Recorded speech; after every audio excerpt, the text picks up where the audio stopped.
안녕하세요. 맨하탄 세탁소 에녹입니다. 자, 오늘은 2020년 7월 31일 어제 날짜를 제가 착각했는데 오늘 정말 7월의 마지막 날이네요. 그래서 이렇게 한번 마지막 날 사실 별건 없죠. 별건 없는데 그냥 이렇게 준비를 한번 해봤습니다. 자, 오늘도 한번 달려볼까요? 사실 지금까지 사실 조회수도 거의 없고 구독자도 거의 전무한 상황인데 그냥 말씀드렸지만 제가 이 영상을 촬영하고 방송을 하는 이유는요, 심심해서예요. 왜냐면 지금 손님이 아무도 없거든요. 이게 진짜 저는 이제 비즈니스 하는 사람이잖아요. 스몰 비즈니스, 그러니까 한국말로 자영업인데 사람이 아무도 없어요. 어떻게 이럴 수가 있지? 라는 생각이 들지만 어떡하겠습니까? 없는 거를. 그렇죠? 자, 어쨌든 그렇고요. 여러분들은 어떻게 지내시는지 모르겠습니다. 이 방송 보시는 분들이 사실 미국에 사시는 분들이 그렇게 많지는 않을 것 같아요. 제 생각엔 대부분 한국 분들이시거나 저처럼 미국에 사는 동포분들, 교포라고 하는데 여기 사는 우리 같은 사람들은 동포라는 표현을 좋아해요. 교포는 중간에 걸쳐져 있다라는 느낌도 들고, 혹자의 어떤 분에 따라서는 교포라 그러면 좀 기회주의자 같은 느낌을 준다고 생각을 하셔서 그냥 동포로 불러달라 이런 분들이 있거든요. 그래서 찾아보시면 아시겠지만 외교부에 보면 외교부죠. 대한민국 외교부에 보면 이제 동포청이라고 돼 있어요. 교포청이 아니에요. 동포청이라고 돼 있거든요. 그래서 그거를 알아두시면 시사상식으로 써먹기는 좋으실 것 같고, 네, 그렇습니다. 저 오늘도 얘기를 시작을 해볼게요. 사실은 원래 어저께 그런 발표가 있었잖아요. 미국의 이 전분기, 제가 어제 말씀드렸는데 세컨드 쿼터 예상 GDP 성장률이 마이너스 32.9%다. 그러니까 33%다. 어마어마한 거잖아요. 그 얘기를 드리려고 했고, 그래서 제가 또 실업급여 신청도 144만 건이라서 2주 연속 늘고 있다. 좋은 소식은 아니다. 이런 얘기를 어제 사실 동영상에서 말씀을 드렸거든요. 참고하시려면 어제 영상을 좀 보시면 될 것 같아요. 전문가는 아니에요. 그냥 뉴스 읽는 거죠. 그런데 사실은 어저께 미국에서 어제 저녁에는 굉장히 큰 이벤트가 있었습니다. 미국에서는요, 한국 분들은 아실지 모르겠는데 똑같이 국회 청문회가 있어요. 국회 청문회가 있는데 거기서 특히 하원에서 청문회를 많이 하거든요. 이런 부분, 경제 관련해서는. 왜냐면 하원이 예산을 주로 다루니까. 근데 하원이 뭔지는 아시죠? 상원, 하원. 미국은 상하원, 양원제예요. 특히 예산이나 이런 건 주로 하원이 좀 목소리가 큰 편입니다. 물론 둘이 같이 협의하고 결정을 해야 돼요. 그러니까 법안을 체결하고 예산을 통과시킬 때는 그건 어차피 똑같지만 그렇고요. 그러다 보니까 하원에서 이런 청문회를 많이 하게 되는데, 그 청문회를 함에 있어서 이제 최근에 가장 이슈가 됐던 게 뭐냐면 팡이라고 들어보셨죠? 미국의 최고의 빅테크 기업들, 그중에 빅4가 있습니다. 이 빅4가 지금 한국 GDP의 거의 한 3배, 4배 되거든요. 시가총액을 더하면. 페이스북, 애플, 아마존, 그리고 하나 알파벳이니까 구글이네요. 구글. 이 4개인데 4개가 어저께 다 같이 한꺼번에겠죠. 거의 실시간으로 국회 청문회를 했었어요. 어떤 청문회냐면 안티트러스트 법에 대한 청문회입니다. 그게 뭐냐면 독과점 방지법이에요. 한국말로 독점 방지법.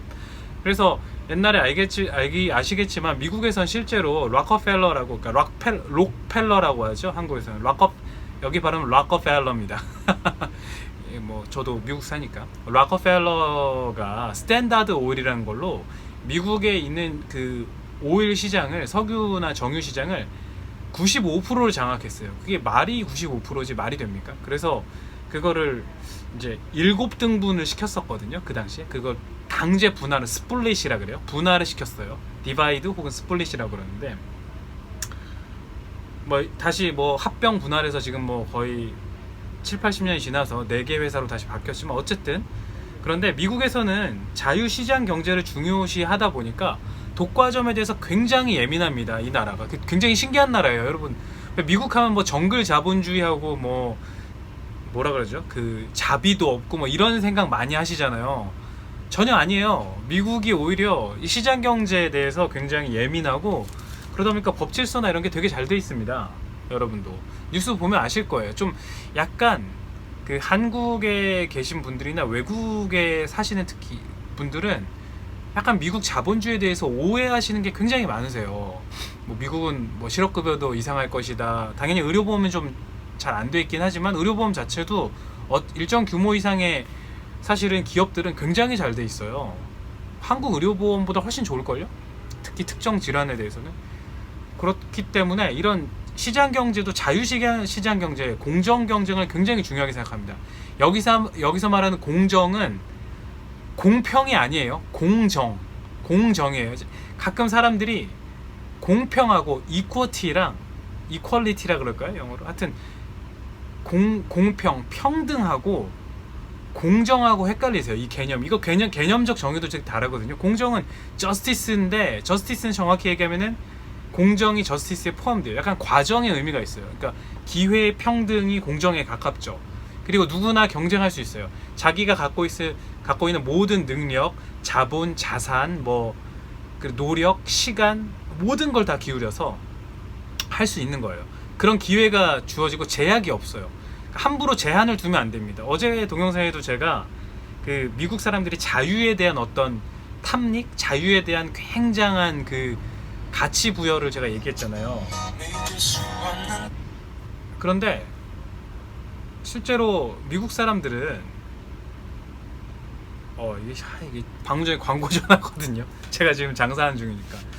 미국 사람들은 그러다 보니까 자유면은 당연히 개인의 자유가 제일 중요하잖아요. 개개인, 우리 개개인들. 그러다 보니까 이게 제한을 받으면 안 돼요. 근데 독과점 하면 어떻게 되죠? 실제로는 그런 일이 그렇게는 없었지만 독과점 하면 공정하고 자유로운 경쟁이 침해받는다고 생각하는 거예요. 미국 사람들은. 그래서 이 법은 예전에 락커펠러도 분할이 됐지만 그 이후로 꾸준히 이어져요. 지금까지. 재밌죠? 사실 굉장히 많은 법이 역사의 흐름에 따라서 뭐 개정도 되고 폐지도 되고 다시 재개정되고 막 그랬는데 이 법은 사실 그렇지 않은 것 같아요. 그래서 항상 미국에 있는 빅테크 기업이나 애플이나 뭐 아마존 뭐 이런 기업들이 제일 무서워하는 게 이 안티트러스트법이에요. 주기적으로 불려갑니다. 뭐 니네 독과점을 했니?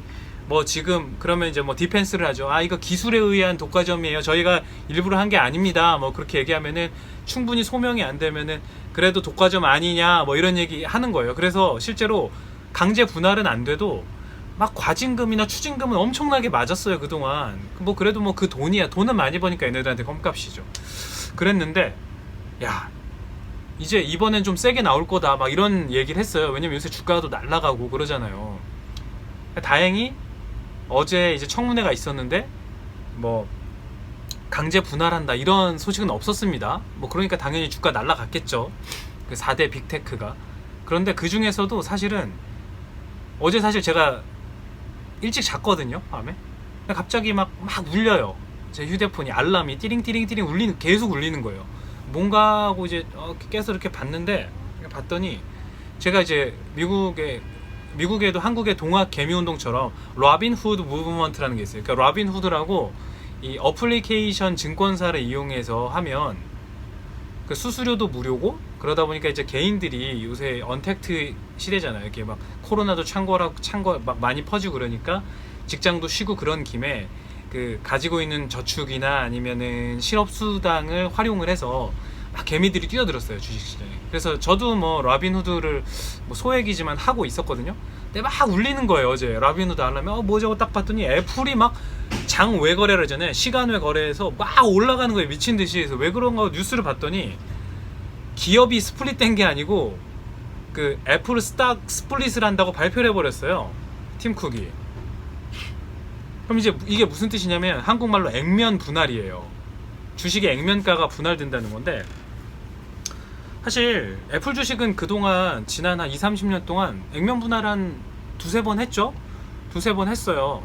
막 7대1로도 하고 그랬는데 최근에 할 줄은 몰랐어요. 왜냐면 이거에 대해서 뭐 말이 없지는 않았는데 실제로는 전문가들이나 이런 사람들이 예상하진 못했거든요. 뭐 여기서 또 뭐 음모론 제기하시고 뭐 내부 거래 어쩌고 얘기하시면 뭐 저는 할 말 없고요. 그러다 보니까 이게 사실은 액면 분할하면 엄청난 호재였거든요. 그동안 주식시장. 왜 그러냐면 생각해 보세요. 내가 100만 원으로 애플 주식을, 요새 애플 주식이 사실 한국 돈으로 한 50만 원 가까이 되거든요, 한 주에. 100만 원이면 두 주예요. 두 주인데 아니 이게 뭐 4대 1로 액면 분할, 그러니까 4개를 쪼갠다 그러면은 뭐 그래 두 주를 갖고 있는데 4개로 쪼갠다 그러면은 2 곱하기 4니까 8개? 그러네 라고 이렇게 생각하겠지만, 그러면 사실 그 시가총액에는 차이가 없지만 잘 생각해 보세요.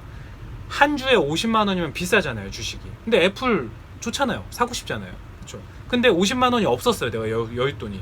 근데 4분의 1로 쪼개니까 하나당 한 12만 5천 원 하는 거예요. 그럼 12만 5천 원 질러볼 수 있잖아요.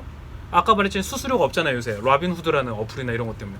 그러니까 개인들이 막 달려듭니다.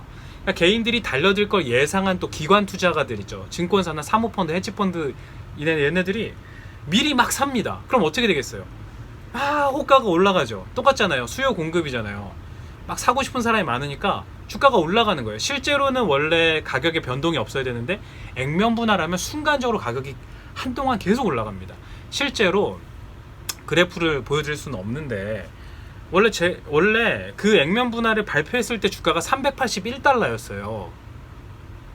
근데 제가 오늘 아침에 눈을 떠보니 410달러를 지금 넘나들고 있어요.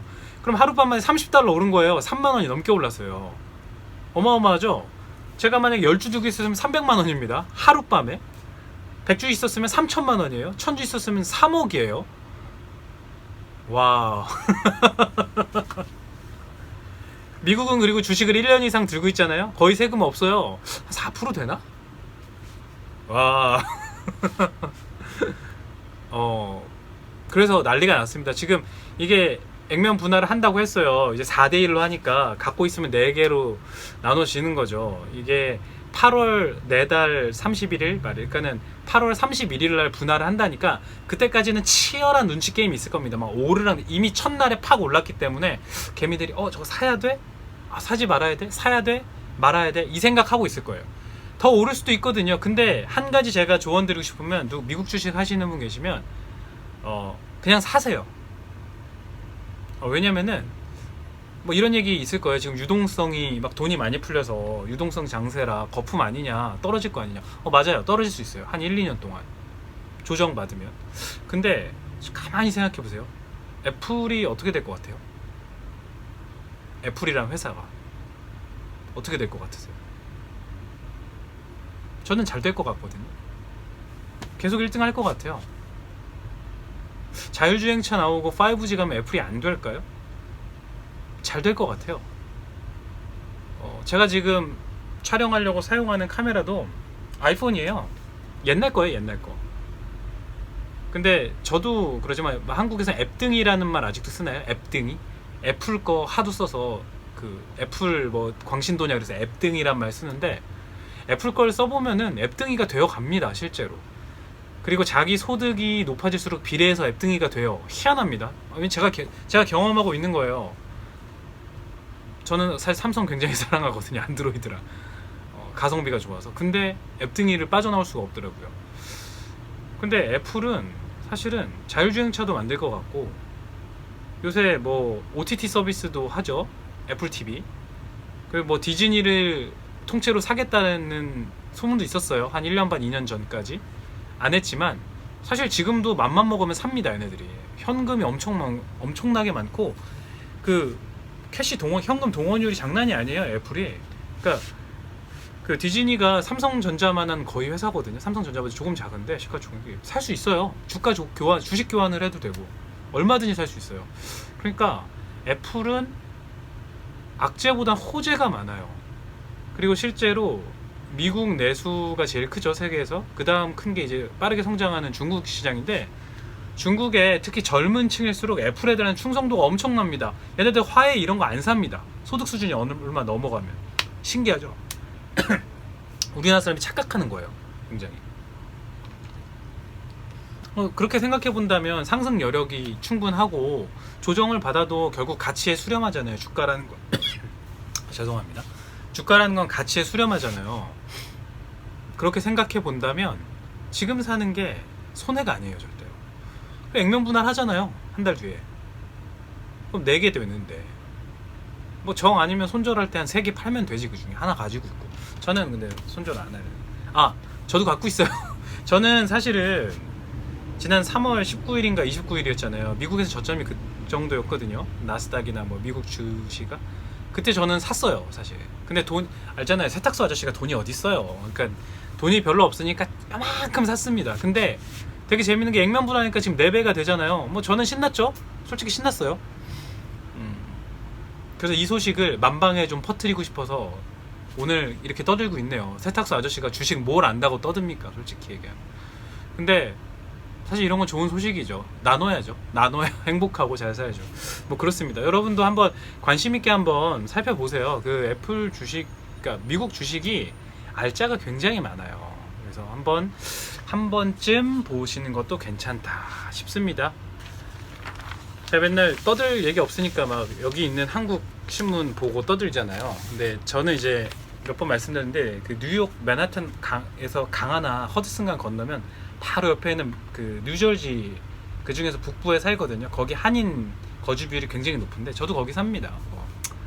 그런데 뉴저지 의회에서 불법 체류자한테도 전문직이나 기술직 라이센스를 딸 수 있게 해줬어요. 이게 무슨 말이냐? 쉽게 얘기해서 한국으로 따지면, 근데 특정 사람들 비하하는 거 아닙니다. 조선족 불체자가 있어요. 합법적으로 들어온 게 아니에요. 신분이 없어요. 학생도 아니, 유학생도 아니고 아무것도 아니에요. 미입국을 했어요. 근데 어떻게 해서 뭐 예를 들어 짜장면집 배달하면서 현금으로 이제 돈 받을 테니까 뭐 임금 싸니까 쓰실 거 아니에요. 사장님이 먹고 삽니다.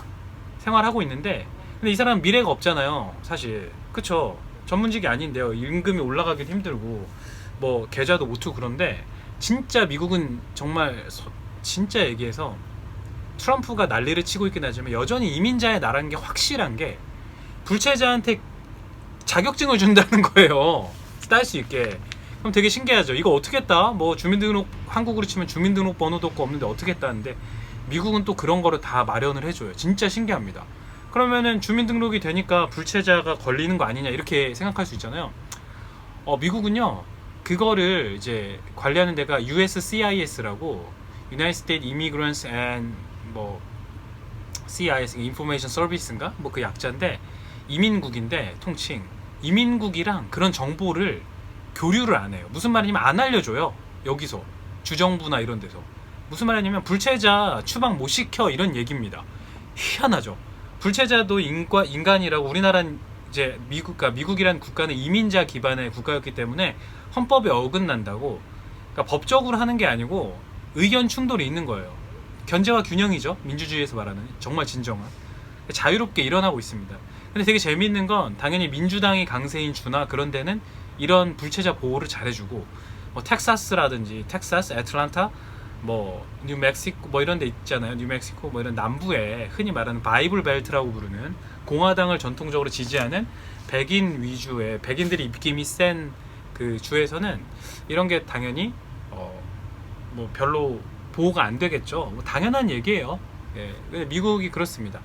그래서 기사를 좀 알려드리면 뉴저지 의회에서 법안이 통과가 됐어요. 어저께 통과가 됐는데 주지사가 서명을 즉시 했습니다. 왜냐하면 뉴저지는요 그냥 통으로 민주당이에요. 주 의회도 그렇고 주지사도 필 머피라는 주지사가 있는데 그 사람도 민주당이니까 뭐 둘이 같은 편이니까요. 그래서 미국 내 체류 신분에 관계없이 전문직 및 직업 라이센스, 영어로 원어로는 Professional or Occupational License 취득 자격을 부여하는 내용의 법안을 표결에 붙여 찬성 47, 반대 26으로 통과시켰다. 반대는 당연히 공화당이었겠죠. 자, 이 법안은 지난달 29일에 주 상원에서 이미 통과된 바가 있어서 필 머피 주지사가 서명만 하면 입법 절차를 마치게 된다. 미국은 똑같아요. 주도 그 연방하고 상하원이 있습니다. 근데 상원은 통과됐고 하원이 통과됐다는 얘기예요. 그러니까 주지사가 서명만 하면 바로 즉시 효력을 가집니다. 자, 이제 법제화가 사실상 확정이 된 셈입니다. 왜냐하면 주지사가 이걸 지지하고 있거든요. 자, 통과한 법안 내용이 뭐냐면 전문직 및 직업 라이센스 신청자가 취득과 관련된 다른 모든 요건을 충족하는 경우, 그러니까 불체자지만 뭐 기타 요건이 있을 거 아니에요. 뭐 전문 지식이나 시험도 통과하고 뭐 여러 가지가 있는데 다 충족만 된다면 미국 내 체류 신분은 요구하지 않는다. 그냥 괜찮다는 얘기예요. 그런 내용이 명시가 되어 있습니다. 자, 그리고 여기 기자분이 서한서라는 기자분인데 뭐 제가 굉장히 좋아하는 기자분입니다. 기사를 뭐 자세히 써주세요. 여기도 자세히 써 있어요. 그간 백그라운드가 있거든요. 백그라운드가 뉴저지에서는 의사, 변호사, 약사, 회계사 등 각종 전문직 라이선스는 물론 네일, 미용 등 수십 개의 기술직 라이선스 취득을 위해서 합법 체류 신분이 요구돼 왔다. 그전엔 안 됐다는 거예요. 하지만 이 법이 발효되면 불법 체류자에게도 라이선스 취득 자격이 부여되는 것이다. 어마어마한 거죠. 생각해보세요. 한국에 비하하는 거 아닙니다. 진짜 자꾸 시비 거시면 안 돼요. 그 조선족 분들이 왔는데 불체자예요. 그러니까 미입국했는데 이분이 여러 가지 그동안 뭐 공부도 열심히 하고 해서 변호사가 될 수 있다는 거예요. 한국에. 대단하죠. 한국 이런 거 안 되죠. 자, 그래서 이게 근데 여기 그 우리 동포, 그러니까 이민자들 커뮤니티에도 굉장히 영향이 있어요. 왜냐면 여기 미국 이민 많이 들으셨겠지만 미국 이민노분들이 개인 자영업할 때 세탁소 많이 하시고요, 그로서리라 그래서 이 슈퍼마켓 많이 하시고, 저기 뭐 리코어 스토어, 여기는 그 술 파는 가게가 따로 있어요. 미국은 슈퍼마켓에서 팔 수도 있고 못 팔 수도 있습니다. 있고 뭐 저기 흔히 말하는 청과상 과일 가게 많이 하고, 그리고 마지막으로 요새는 네일 가게, 미용 뷰티샵 많이 하거든요. 근데 그러다 보니까 종사하는 분 중에 불체자가 많아요. 멕시칸도 있지만 한인 분들, 여러분들 요새도 한국 분들 불체자 많습니다. 여하튼 그분들이 그냥 몰래 일해 왔는데 이분들이 정식으로 라이센스가 를 발급받을 수 있다는 거예요. 그쵸? 실력은 충분하실 거 아닙니까? 원래 당초 이 법안은 그 불법 체류 청년 추방 유예 프로그램 다카라고 얘기하는데요. 거기 수혜자에게만 초점이 맞춰졌었다가 모든 불체자한테 포괄적으로 적용되는 걸로 바뀐 거예요. 놀랍죠. 굉장히 전향적인, 그러니까 굉장히 진보적인 법안입니다. 뭐 진보 좋아하시는 분들 좋아하겠네요. 근데 어쨌든 간에 미국이 이런 나라라는 거예요. 이런 걸 보여주죠. 자유 소중히 여기고 이러니 저러니 해도 이민자한테 관대하고, 뭐 아메리칸 드림이라는 게 뭐 있냐 허구 아니냐 이미 끝난 거 아니냐 얘기하는데 제가 볼 때는 여전히 유효해요. 굉장히, 그러니까 덩치가 사이즈가 크고 자유가 중요하다 보니까 기회는 진짜 많은 것 같아요. 뭐 여하튼 그렇고, 좀 무슨 얘기했죠? 뭐 애플 얘기하다가 갑자기 불체자 얘기했는데 그렇구나. 그리고 뉴저지, 제가 사는 뉴저지에서 준틴스 데이를 공휴일로 지정을 한대요. 준틴스 데이가 뭐냐면 이게 흑인 노예 해방 기념일이거든요. 그 준이니까 준 6월이죠. 6월 30. 그러니까 6월 아니다. 그 준틴스 데이니까 6월 세 번째 금요일을 준틴스 데이로 한대요. 원래 6월 19일이거든요. 준 19th를 합쳐서 준틴트인데, 이 날이 어떤 날이냐면 원래 미국 땅에 있던 마지막 흑인 노예가 노예에서 시민으로 승격된, 해방된 날이에요. 그래서 준 19th 합쳐서 준틴트 데이거든요. 준틴트, 이 뭐야 이거 번데기 발음이라고 그러죠. 준틴트 데이예요.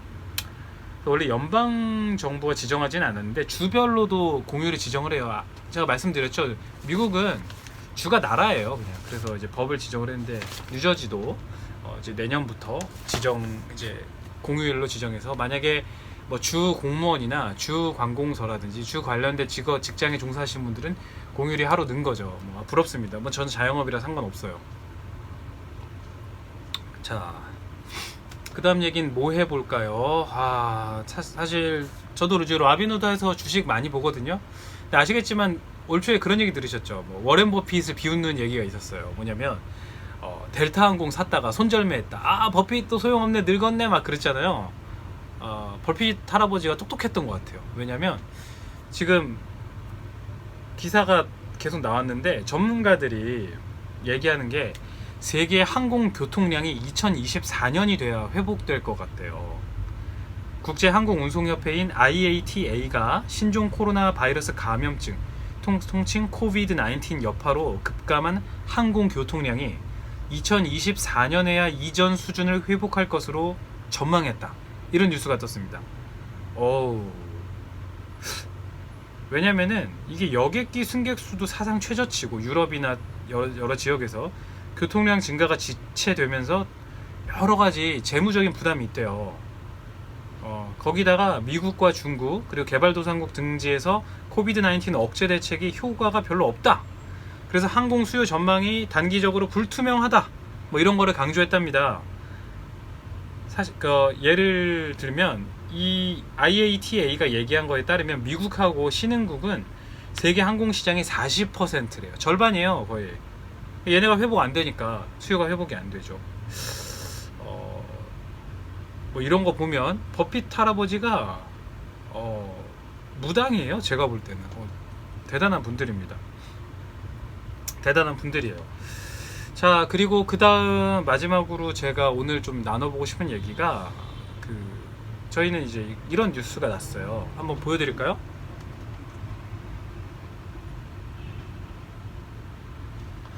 보셨죠?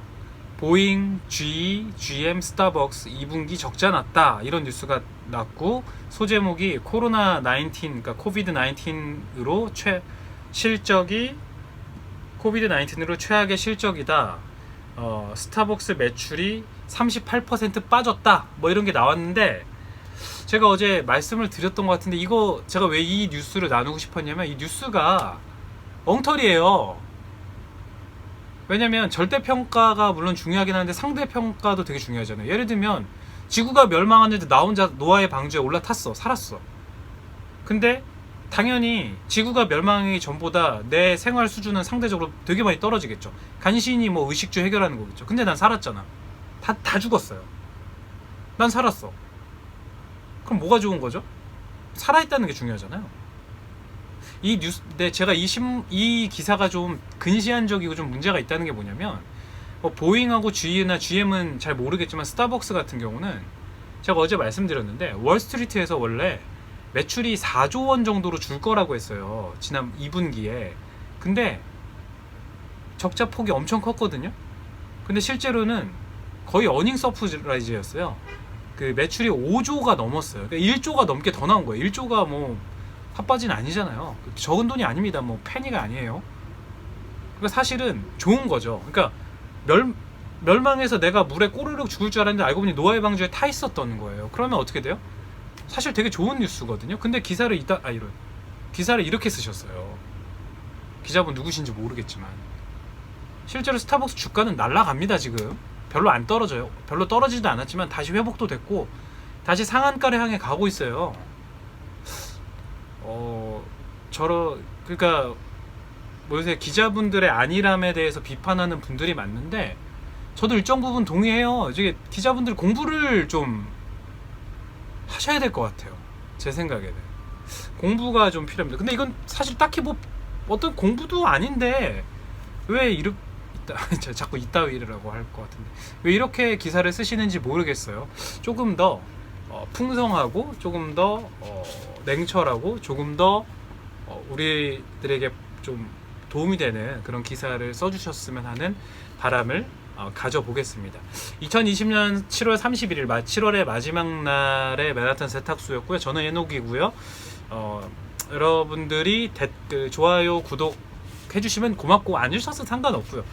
그 댓글을 달아주셔서 궁금하신 게 있으면 뉴욕 맨하탄이나 뉴저지나 그러니까 미국 동부나 뭐 미국 소식에 대해서 궁금한 게 있으면 달아주세요. 제가 진짜 리얼한 거 알려드릴게요. 왜냐면 저는 스몰 비즈니스 자영업을 하고 있기 때문에 그냥 신문 기사 읽고 얘기 안 하거든요.